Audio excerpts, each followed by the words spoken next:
Ton obéissance aux principes divins a une incidence inévitable sur ta santé physique, mentale, spirituelle et économique. Obéis aux ordonnances divines et tu seras en santé.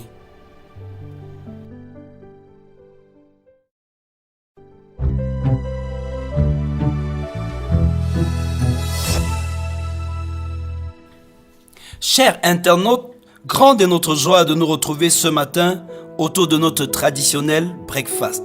Et ce matin, la thématique qui sera traitée s'intitule « Le secret de la santé totale », inspiré de Deutéronome 7, versets 12 à 15.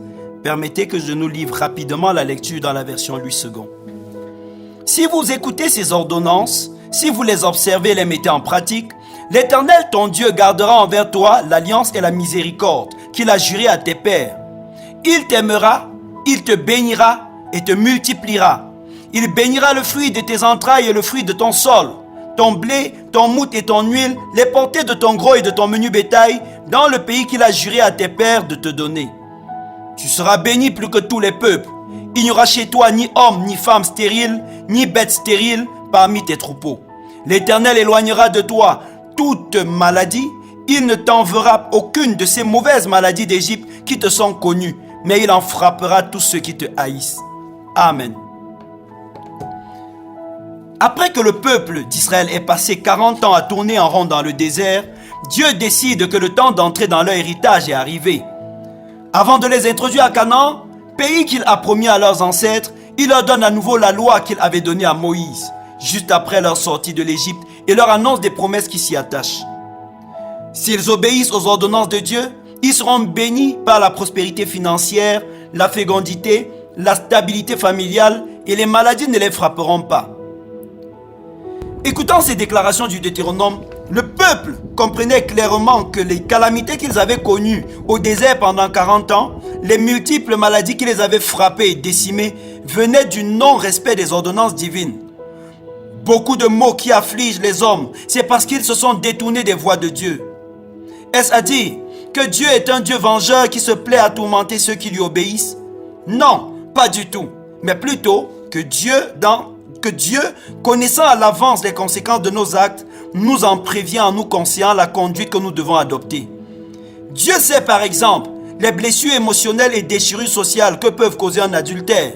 C'est pourquoi il vous demandera de ne pas en commettre. Si vous méprisez son conseil et commettez l'adultère, vous blesserez votre épouse, humilierez vos enfants, créerez le désordre chez vous. À cause de cette instabilité familiale, vos affaires déclineront. Vous serez en colère et dans les inquiétudes de tout le temps. Votre santé faillira et vous finirez par abréger vos jours.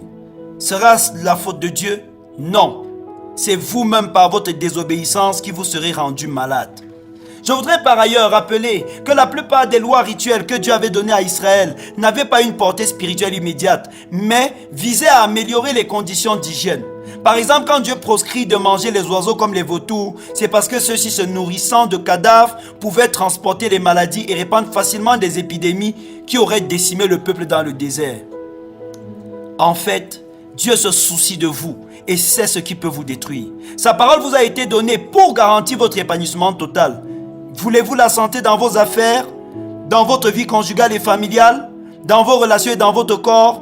Alors, obéissez scrupuleusement à ce que Dieu vous dit dans la Bible et comme dans votre intimité avec lui. Amen. Permettez qu'avant de nous séparer comme à l'habitude, nous puissions prier ensemble.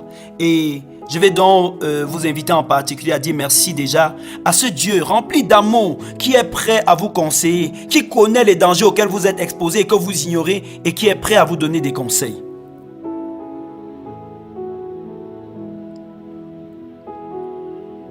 Donnez-lui toute la gloire parce que sa main a veillé sur vous jusqu'à présent et il ne vous a pas laissé subir les conséquences de beaucoup d'actions que vous avez commises.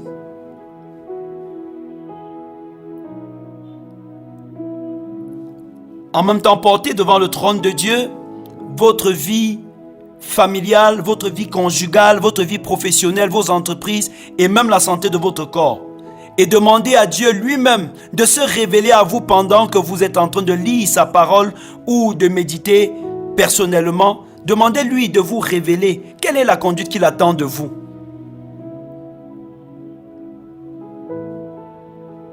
Et si vous êtes malade, c'est le moment pour vous de demander qu'il vous restaure totalement et qu'il vous relève du lit de maladie. Il a la puissance pour le faire et il le fera si vous le lui demandez avec foi.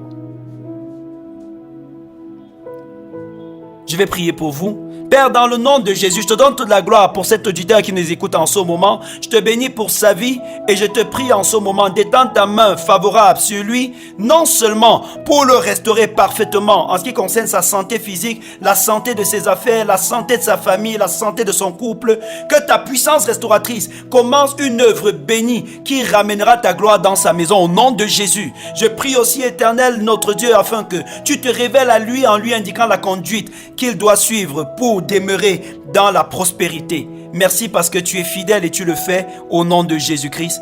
Amen.